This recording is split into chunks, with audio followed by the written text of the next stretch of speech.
अब नेक्स्ट है the second coming. The second coming is the best non and significant poems of Yeats. Best है और best non सबसे ज़्यादा जो जानी जाती है और सिग्निफिकेंट महत्वपूर्ण पोएम है यीट्स की। It is written in 1921। It is superbly controlled by powerful poetic comment not only on the First World War and decline of traditional standards but also on the 20th century man। मतलब बहुत अच्छी तरह से controlled की गई है ये poem by powerful poetic comment not only on the first world war. सिर्फ जो पोएटिक जो कमेंट हुए हैं वो सिर्फ फर्स्ट वर्ल्ड वार और जो पारंपरिक जो स्टैंडर्ड थे वैल्यूज़ थी जो लोगों की उसके पतन पर ही नहीं बल्कि 20वीं सदी के आदमी पर भी जो ये कमेंट जो किए गए हैं वो बिल्कुल कंट्रोल वाले तरीके से किए गए हैं। The first 8 lines of the poem neatly and effectively sum up the situation of the world after the First World War। जो फर्स्ट 8 लाइन्स है पोएम की उनमें बिल्कुल सफाई से और बिल्कुल इफ़ेक्टिव तरीके से सिचुएशन को बताया गया है कि कौन सी सिचुएशन को after the first world war संसार की वर्ल्ड वार के बाद की फर्स्ट वर्ल्ड वार कब हुआ था 1914 में 14 से 18 तक। तो उसके बाद की बातें इसमें समअप की गई हैं बताई गई हैं। As it seen by Yeats जो यीट्स ने देखा है मतलब फर्स्ट वर्ल्ड वार के बाद की जो सिचुएशन थी यीट्स ने जो अपने समाज में देखी थी उनको the civilization has lost control. Civilization सभ्यता ने अपना कंट्रोल खो दिया था मतलब बिल्कुल बुरा हाल था समाज का। Absolute anarchy has been loosed upon the world. लोगों में संसार में मतलब पूर्ण अराजकता फैली हुई थी। पूर्ण अराजकता मतलब कोई सरकार नहीं थी या सरकार थी तो उसका कोई कंट्रोल नहीं था लोगों के ऊपर। Traditional and aristocratic values of life have been damaged beyond repair.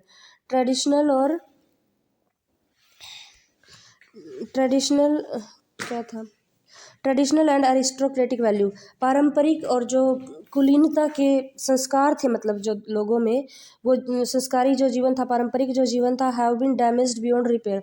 वो इतना डैमेज हो चुका था जिसकी कोई मुरम्मत संभव नहीं है। Even the best people do not know about what is good for them. The worst people are full of passion and intensity.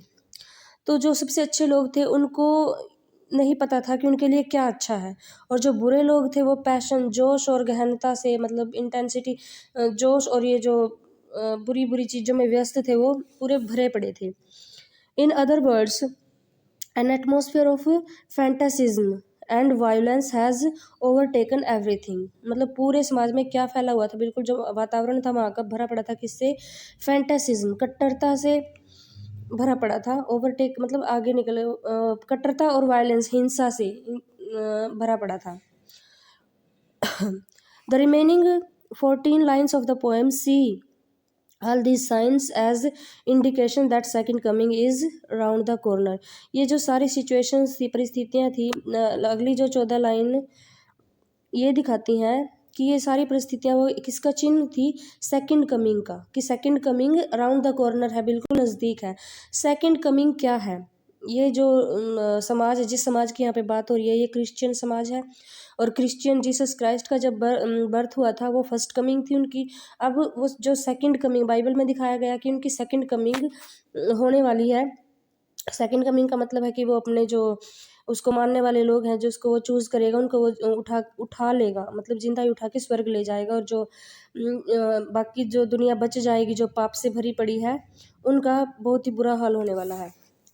तो ये मतलब सेकंड कमिंग जीसस क्राइस्ट की सेकंड कमिंग के बारे में इसमें बात की गई है। This gives Yeats a vision of second coming. तो विजन ये दृश्य जो ये समाज में इतना बुरा हाल फैला हुआ है ये सेकंड कमिंग के बारे में है। मतलब बाइबल में लिखा हुआ है कि जो सेकंड कमिंग से पहले दुनिया में संसार में मतलब बहुत बुरे हालात होंगे। तो ये हालात इन हालातों को देख कर यीट्स ये सोचता है कि सेकंड कमिंग जो है वो नज़दीक है। इन दिस विजन वो क्या देखता है इस विजन में विजन होता है कि दर्शन देखना एक सपने जैसा कुछ। In this vision a vast shape with the head of a man and the body of a lion is emerging out of spiritus mundi। एक वो क्या देखता है कि एक ऐसी शेप जिसका हेड तो एक मैन का है और जो बाकी बॉडी है वो एक लायन की है, वो निकल रही है स्पिरिटस मंडी कोई किसी स्थान से वो निकल रही है। This sphinx like figure has a pitiless gaze and the whole effect is terrifying. ये जो स्फिंक्स लाइक फिगर है, मतलब जो रहस्यपूर्ण जो ये शरीर है, जो ये कि जिसका सिर आदमी का है और बॉडी जो लायन की है, ये बिल्कुल इसकी जो निगाहें हैं, मतलब दुनिया को ये जिस निगाह से देख रहे हैं वो बिल्कुल पिटीलेस है, बिल्कुल दया नहीं है उसके अंदर, क्रूर है। मतलब वो जो ये जो फिगर है वो बिल्कुल क्रूर है और जो सारा इफेक्ट है उसको देखने के बाद जो भी समझ में आता है वो बहुत ही टेरिफाइंग है, डरावना है बिल्कुल। The impression gathered from the whole spectacle is that 20th century of Christianity are about to give a way to an antithetical civilization. और ये सारी चीज़ों को देखकर, सारा ये स्पेक्टेकल यहाँ पे पूरा जो दृश्य है, पूरा जो तमाशा है, पूरा जो कुछ हो रहा है उसको देख के ये इम्प्रेशन क्या निकलता है कि जो 20 सेंचुरीज ऑफ क्रिश्चियनिटी, मसीहत की यानी ईसाइयत की जो 20 सदियां हैं, 20 सदियां मतलब जैसे जीसस क्राइस्ट का बर्थ हुआ था तब से ये सन स्टार्ट हुए थे, तो अब ये 1914-18 की बात है, 1919 की बात कर रहा है येट्स, तो 20 सदियां हो चुकी हैं, 21वीं सदी है ये। तो ये जो 20 सदी हैं क्रिश्चियनिटी की, वो एक रास्ता दिखाने वाली हैं एंटीथेटिकल सिविलाइजेशन को, जो विरोधात्मक सिविलाइजेशन है, सभ्यता है, जो ये गिरी हुई सभ्यता है, इसको एक रास्ता दिखाने जा रही है।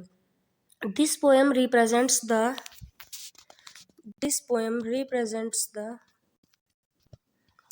Technical skill. ये पोएम जो है टेक्निकल स्किल को रिप्रेजेंट करती है, मतलब कैसे वर्ड्स का और घटनाओं का इसमें यूज़ किया गया है। Each word and line contributing to the final effect. हर एक वर्ड, हर एक लाइन जो है वो अपना पूरा योगदान दे रही है फाइनल इफेक्ट को शो करने में। Each word is carefully chosen. हर एक वर्ड जो है बड़ी सावधानी से चूज़ किया गया है। The poem is single minded and visionary and achieves it's best effect. जो पोएम है सिंगल माइंडेड है, मतलब ये नहीं कि सभी के विचार हैं इसमें, सिर्फ एक आदमी के विचार है। सिंगल माइंडेड एंड विजनरी मतलब इसमें दर्शन दिखाए गए हैं, सपने जैसे कुछ। And achieves the best effect, और अपना बेस्ट इफेक्ट जो है वो अचीव करती है, प्राप्त करती है। टू सम अप, और कुल मिलाकर, it is a style of Triumph. यह एक विजय का स्टाइल है, विजय गीत है एक, कहने का मतलब ये जो पोएम है।